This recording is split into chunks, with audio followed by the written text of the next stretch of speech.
Hello mga mamshi! Kumusta kayo? So this past few weeks is sobrang naging busy ako. Actually, itong video na to is nung nakaraan pa.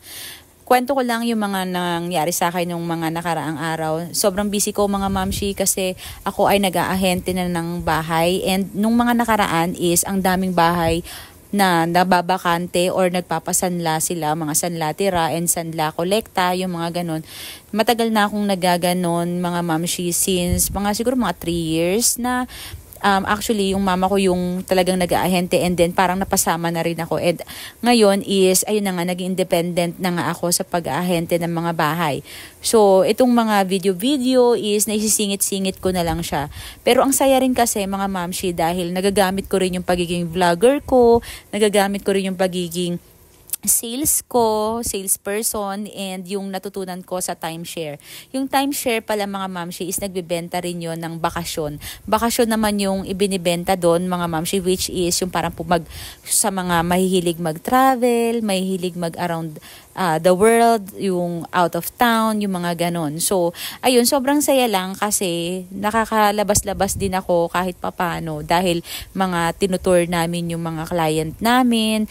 And nung nakaraan nga is nakadeal ako ng worth 1 million pesos. So, malaking bagay din yung commission ko na nakuha doon. So, nakakatulong na ako dito sa expenses sa bahay. Actually, matagal na rin naman ako nakakatulong kasi diba nagwa-vlog ako, kumikita rin naman ako dito kahit papano. Until now, kumikita pa rin naman yung video ko sa YouTube, kaya lang hindi na ganun kalaki. Grabe mga mamshi, bago nyo pasukin yung halimbawa pagka-agent ng mga bahay-bahay, mga mamshi, masaya siya. As in masaya kasi ang dami yung makikilala. Kaya lang syempre mag-iingat ka rin sa mga scammer na naglipa na dyan. Kasi yung iba, kung napapanood nyo sa Tulfo, alam ko na Tulfo na yung mga ganyan na yung isasanla yung bahay tapos patong-patong, sobrang malas lang nung mga nakakakuha ng patong-patong na sanlang bahay. So lagi kayong mag-iingat, tapos lagi dapat ninyong i-check kung ito ba ay may title, ito ba yung bahay na to is na sanla na ba to sa iba, or kung kayo yung titira. Most of my client mga mamshi is mas gusto nila na sila yung titira dun sa bahay kasi mas sigurado sila na hindi sila maluloko, parang ganon. Tapos yung iba naman is mas gusto nila yung pera nila na hindi natitenga sa bangko kasi hindi kikita ng ganun kalaki yung pera nila kapag sa bangko. For example, yung isa kong client na na-deal ko nung nakaraang linggo, 1 million pesos yung pera niya. So, ang inisip niya kasi yung 1 million, hindi yun tutubo sa bangko ng gantong halaga. So, kinuha niya yung bahay sa akin is 1 million pesos. Tapos, yung monthly nun, mga mamshi, is 15,000 pesos. So, 3 years contract sila. Sa loob ng 3 years, sa kanya mapupunta yung upa ng bahay. Alam nyo ba mga mamshi na hindi yun basta-basta ha, kasi ito ay maraming hinahanap din si client. For example, yung title nung bahay, clean title ba siya, dun ba talaga sa may-ari versus dun sa nagsasanla na nakapangalan. So marami dapat tayong i-consider na papeles bago natin kunin yung isang bahay. So dapat din hahanap kayo ng legit na agent, hindi lang yung iniisip niya yung makukuha niyang commission dun sa bahay at saka sa inyo. Dapat may concern din siya doon sa transaction ninyo. So, ito na nga mga mamshi, kami ay nagpirmahan na. Tapos, yung mga papeles din mga mamshi, papaliwanag ko sa inyo sa mga susunod na video.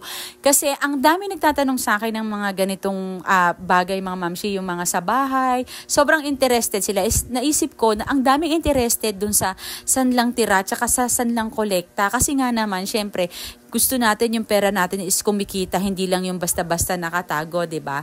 So, ayun mga mamshi, pag-uusapan natin yan next video. But for now, mga moms, yun lang muna yung yun muna ang ma-share ko sa inyo. Ngayon, kung halimbawa gusto nyo rin mag-agent, tas meron kayong kakilala na naghahanap ng bahay, or kayo mismo na gustong tumubo yung pera ninyo, syempre, ano pang hinihintay nyo? Nandito lang ako, mga mamshi. I-message nyo lang ako kasi baka mamaya maging katransaksyon nyo ako. Oo, 'di ba? Marami din palang nagtatanong mga mamshi kung magkano yung mga commission diyan. So depende pa rin, pero kasi ang standard na commission is 3% to 5%, pero depende pa rin yan sa pag-uusap ng agent at saka ng may-ari ng bahay yung magiging commission nyo or yung makukuhang pera.